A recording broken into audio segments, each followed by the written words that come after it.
It's been a couple of days since I sprayed the last coat of my water-based polyurethane clear coat. And let me recap a little. I sprayed 5 coats over the course of one full day and then let it sit overnight.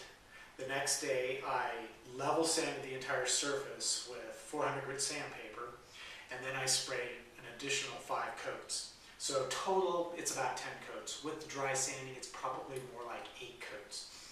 Now I'm ready for the final phase, which is to do the final level sanding, and then I'll start buffing it. But let me give you a little bit of a more detailed overview of what the process is going to involve. Over the years I have tried a lot of different methods and techniques, and I have found that when dealing with water-based finishes, the best way to level sand is to dry sand. A lot of other luthiers like to wet sand their finishes, and that's fine. However, water-based finishes don't necessarily play well with wet sanding. It's not to say that you can't wet sand, it just means you have to take some precautions before you do it. And it all has to do with the chemical composition of the water-based poly formula. And this is true also with water-based acrylics. Most people would tend to think that a water-based polyurethane is nothing more than polyurethane resin dissolved in water, but that's not the case. Polyurethane resin won't dissolve in water. They have to help it. So what they do is they first mix the polyurethane resin with a solvent, and the solvent that they use it's essentially a glycol ether. And what that does is it dissolves the polyurethane, and because the glycol ether mixes with water, that's how they formulate the water-based polyurethane. When you spray it on,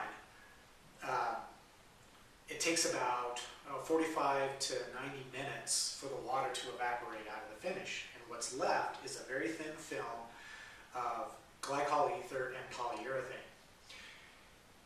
If you start wet sanding too soon, the glycol ether will reactivate, and that can soften the polyurethane coatings. And it can go anywhere from being a complete disaster to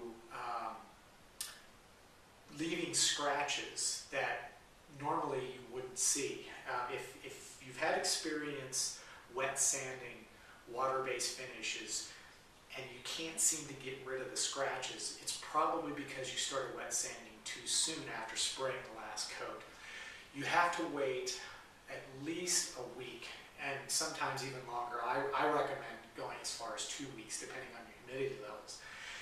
What happens during that time is, obviously the water is long gone, but that glycol ether is still in the finish. If you let it sit for 2 weeks, that glycol ether will gradually evaporate out of the finish, leaving just the polyurethane. And then you're safe to go ahead and wet sand. But I like to be able to level sand and buff sooner rather than later. So I started using a dry sanding technique. When I level sand, I use, this is 3M's 216U free cut gold sandpaper, and I only use 800 grit. I know a lot of people who are used to wet sanding know that you have to work your way up through grits. You know, you'll start with 600 and work your way up to, like 2500 grit. And with micro mesh abrasives, you can go all the way up to 12,000 grit. But over the years, I wanted to find a way to simplify the process, to make it go faster and to make it, and to improve it, to make the results better. And what I found was the key is really in the buffing, and I'll explain that in a minute. But for now, I just want to focus on how I sand. I'm also going to try to give you an alternate approach, which you can use if you don't have a buffing machine. So when I sand, I always use a foam sanding block, and I just simply wrap the sandpaper around it. And when I sand, I like to work in a circular sanding stroke. That is actually more aggressive than sanding just back and forth. Now, some people are going to cringe and think, yeah, but you're leaving circular swirl marks in the finish. Yes, I am, but as you'll see later when I buff, that's not an issue. I also can go, after sanding in a circular fashion, I can just lightly sand back and forth with the grain to remove some of those swirl scratches. But this way it will work quicker. Now, as you sand, the first thing you begin to notice is that the surface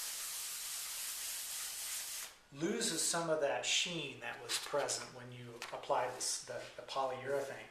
It starts to take on kind of a flat sheen.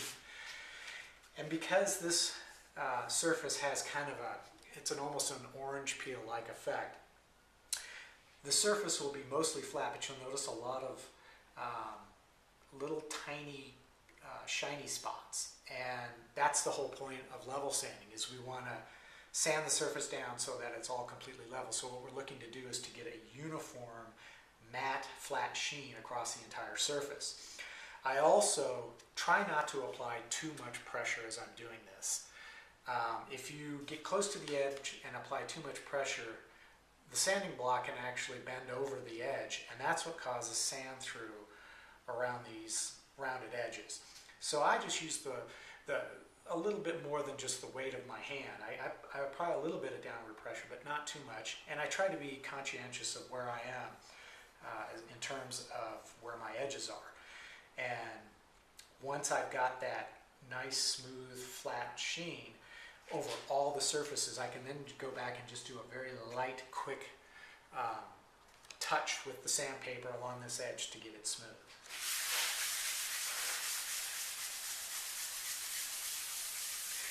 Now, another thing to be aware of, as you're sanding, you're generating, it's kind of a white powder. And this powder will start to build up, and that will affect the efficiency of your sandpaper, and it'll also start to build up on the sandpaper itself. I just wipe it down with a rag and keep going, and that seems to be all I need to do. If you're using like a random orbital sander, I recommend that you hook up a vacuum system to it to keep that dust clear, but you'll still need to wipe it off periodically. I know they describe it as a no-load sandpaper, but it does load.